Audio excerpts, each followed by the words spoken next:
18 senador, mga kaupak, ang naging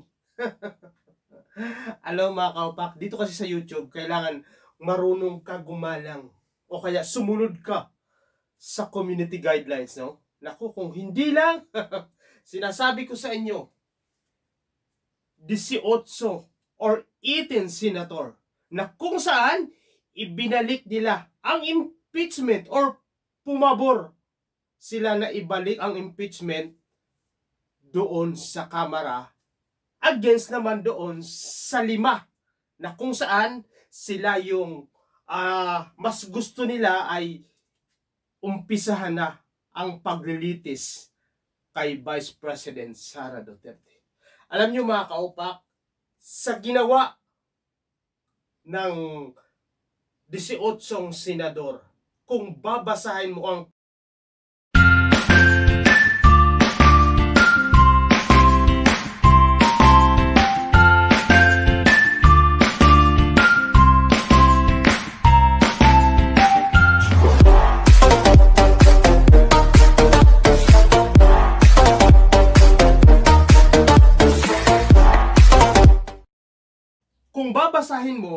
konstitusyon, maliwanag mga kaupak, maliwanag na sinasabi kapag ang impeachment ay naidala na o nai-transfer na, tama ba? Naku nanggi.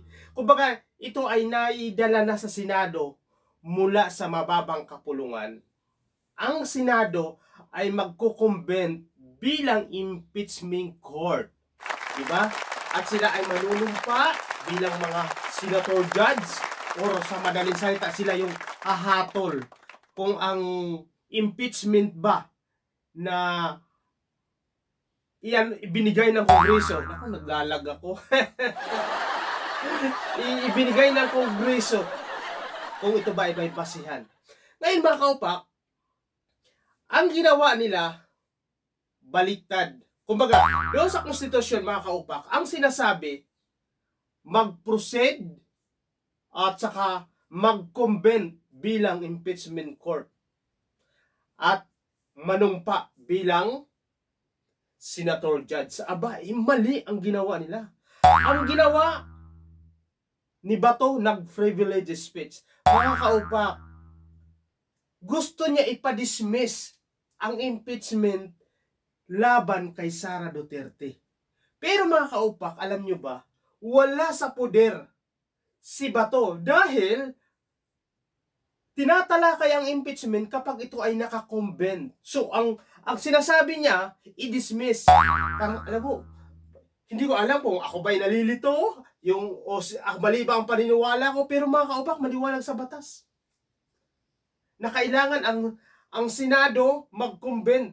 Pag nadala na ang impeachment doon sa Senado, ang Senado ay magko-convene bilang impeachment court at manunumpa sila at magpo-proceed. Oh, di ba? Ano ba ibig sabihin ng proceed at forward? Ibig sabihin, tingnan ang mga mag-umpisa na. Pero ang ginawa nila, mga kaupak, baliktad sa nakasulat sa batas or sa konstitusyon. Ang ginawa nila, nag-privilege speech habang hindi nakakonvent. At sa privilege speech na yan mga kaupak, gusto niya ipabasura. Wala sa poder. Saan ka makakita ng isang senator judge na magmumosyon para ibasura ang impeachment? Hindi pa sila nagko-convent bilang impeachment court at hindi pa sila nanunumpa, gusto na nila ibasura. Ano pinagkaiba sa, alam mga kaupak, sa civilian court, kahit sa mga barangay, kung ano man yung hindi pagkakaintindihan, lalo na ito, sabihin na natin in general, yung kaso.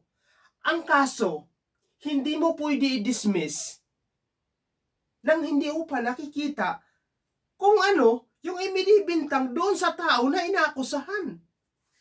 Kumbaga, ikaw yung huwes, ikaw yung tatayong judge or senator judge sa impeachment labang kay Sara Duterte, bakit ikaw ang magmumosyon? Hindi ba dapat ang magbumosyon nun ang depensa or ang attorney ni Sara Duterte o ang inaakusahan at ang prosecutor, ang Kongreso, sila ang magpapakita ng ebidensya? Bakit ang nangyari, ang senator judge na ito na si Bato, may prejudge na siya. So, meaning, mga kaupak, bias na siya. So, kinakailangan siguro, kung merong panghiya nga natitira, mag-inhibit na si Bato, si Bongo, si Robin Padilla, si Joel Villanueva, or si Amy Marcos. Kasi halatang halata, mga kaupak. Kasi dapat, pag ikaw ay senator judge, hindi ka nagbibigay ng opinyon na hindi mo pa nakikita ang ebidensya. Saan ka nakakita ng kaso na wala pang pagdinig? Diba, wala pang hearing, ibinasura mo na. Nasaan na ba ang mga utak ng mga senador nga nandyan? Pinapasweldo kayo ng taong bayan ng halos 400,000 a month.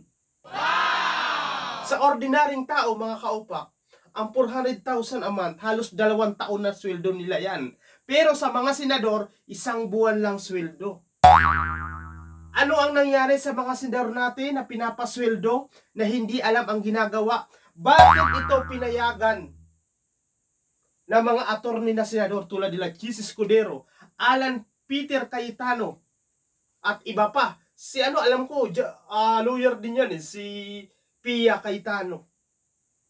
Bakit nila pinayagan itong mga to? Alam ko na alam nila ng mga attorney yan, alam nila Chis Escudero yan. Bakit nila pinayagan si Bato na mag-privilege speech na hindi nakakonvent bilang impeachment court ang Senado?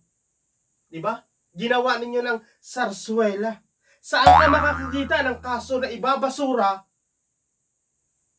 magmumusyon ka, ikaw ang huwis, ikaw ang magmumusyon. At kapag ganyan pala, na ikaw ang magmumusyon, ikaw rin ang huwis, hindi na kailangan ni Sara Duterte ng lawyer para patunayan niya na wala siyang kasalanan. Paano na ang akusasyon sa kanya ng Kongreso na impeachment nakapile galing sa Kongreso? Diba? Kung hindi na, kung mismo ang huwis ay siya mismo ang nagmumusyon at hindi pa niya nakikita ang ebidensya or ang katibayan na mga akusasyon o ang kaso, ang kabuuan, ay ibabasura na niya. Aba, mukha ata, mga kaupak, nagpapasahod tayo sa mga senador. Akalain mo, ilang taon na ba sa Senado? 6 years na siya. Akalain mo kung nag-aral ka ng 5 years, ay 4 years, degree high, holder, yun. Degree holder ka na. Kung meron ka pang 2 taon, kasi 6 years ka ng Senado, aba, ikaw ay nagmamaster na. Pero, simpleng kaso, hindi mo alam, ang tagal mo na dyan sa Senado, mag-backread kayo. Pasalamat kayo, si Miriam Santiago, yung tinaguri ang kampiyon ng konstitusyon at dating huwis ng International Criminal Court, ay pumanaw na o sumakabilang buhay na. Kung nagkataon, malamang sinermonan kayo na 18 senador.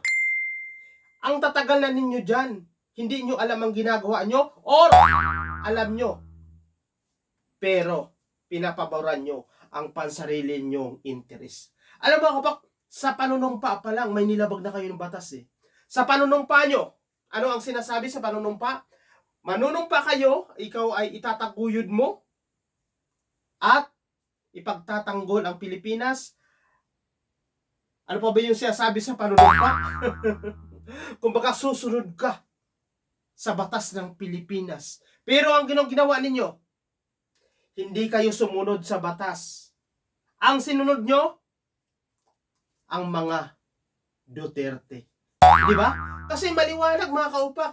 Kaya ka naging senador, pinapasahod ka ng taong bayan, binigyan ka ng kapangyarihan ng taong bayan para sa kapakanan ng taong bayan at sa ating bansa. Hindi ka naging senador, hindi ka pinapasweldo ng taong bayan para sa mga Duterte. Kasi kung ganyan ang pananaw ninyo, na parang nag-a-attorney kayo kay BP Sara, hindi sana mag-resign na lang kayo. At maging attorney na lang kayo ni BP Sara. At pag dininig ang impeachment, doon nyo patunayan na walang kasalanan si Vice President Sara Duterte. Na kung saan, according doon sa report, mali-mali ang kanyang pag-disburse ng kanyang confidential fund. Mga pera, according doon sa COA report. Hindi ito piso, milyon. Diba? Mag-resign na lang kayo kung may natitira pa kayong hiya. Diba? At pag nag-resign kayo, mag-attorney na lang kayo kay Sara Duterte. Kasi nakikakahiya eh. Pinapasweldo kayo ng taong bayan, pero ang interest nyo, ang loyalty nyo nasaan? Sa mga Duterte, sa halip na sa taong bayan. Kaya kayo, binuto ng taong bayan para proteksyonan nyo ang kapakanan ng taong bayan. Para gumawa ng batas na makakatulong sa ating bansa at ikaw unlad. Hindi kayo nandyan para proteksyonan ang mga kapalpakan ng mga Duterte. Diba? Magsiresign na lang kayo hanggat hindi pa nakakaano yung ikakaunta lang natin yung mga nag-resign. Meron pa naman doon sino yung mga number 12, number 13. Yun na lang ang mapasukin. Mas matino. Kung alam nyo, bilang isa, alam mo, kahit sino, mag-backread tayo sa mga nangyari. Yung mga walang alam sa batas, alam mo, hindi mo naman kinakailangan na maging attorney para malaman mo kung anong mga batas eh. Magbasa ka lang, di ba? Magbasa ka ng mga desisyon ng Supreme Court, magbasa ka kung ano yung mga nasa batas dahil trabaho ninyo gumawa ng batas, di ba? Yung 18 senador na hindi mga attorney. Sa mga attorney naman na senador na bumuto sa mali, ipagpatuloy nyo yan. Para yung karir nyo, para sa susunod, hahatulang kayo ng taong bayan. Palpak ang ginagawa nyo. Sa halip na proteksyonan nyo ang taong bayan, ang pinoproteksyonan ninyo ang ma-influensyang tao na nagkamal ng milyones. Diba? Or, meron kayo pansariling interes. Diba mga kaupak? Kasi kung alam nyo ang batas, bakit binabaluktot ninyo? Ang linaw na nakalagay sa batas. Lahat na yung halimbawa, law school, yung malalaking law school, katulad ng Lasal, UP, Ateneo, at iba pa. Pati ang sumulat mismo ng konstitusyon ay nagsabi, yung ang kanyang ginamit na forthwith. Ibig sabihin daw sa salitang Pilipino, agad-agad umaksyon. Anong ginawa nyo? Agad-agad dinilin nyo. Agad-agad inaatras nyo. At agad-agad gusto nyo i-drop. Yan ang ipinakita ng isang senador. Ang sarap. Naku, sinasabi sa inyo. Kasi mga kaupak, hindi mo kinakailangan nga nag-aral ng batas para hindi mo alam ang ginagawa mo. Si Soto, di ba? Hindi naman siya attorney, pagkakaalam ko. Pero alam niya ang ginagawa niya bilang Senate President. Siya mismo ang nagsabi na hindi pwede mag-motion ng isang judge dahil sila ang maghahatol. Bakit siya nag-motion? Dapat yan, ginagawa yan ng attorney ni Sara Duterte. Yung mga pag-question, pag-motion. Ngayon, ang gagawin ng magbubutuhan kayo kung papayagan nyo yung mga motion nila. Pero ang ginawa nyo, yung mismo yung huwis o yung yung senator judge, ang magmumotion, hindi wala na silang trabaho. Dahil yung mismo yung huwis, siya nagsasabi na dismiss. Kalukuhan. Ang linaw-linaw ng nasa batas. Pasalamat kayo, wala na si Miriam Santiago. Kung nagkataon na buhay pa si Miriam, baka dinagukan kayo pag nakakagigil itong mga senador na to. Kung ang ipinoto nyo, yung 8 senador, 18 o 18 senador, inapprove nyo ang dagdag na 200 sa mga taong bayan, baka natuwa pa. Ano ang ginawa? Wala na yung 200 dahil tapos na ang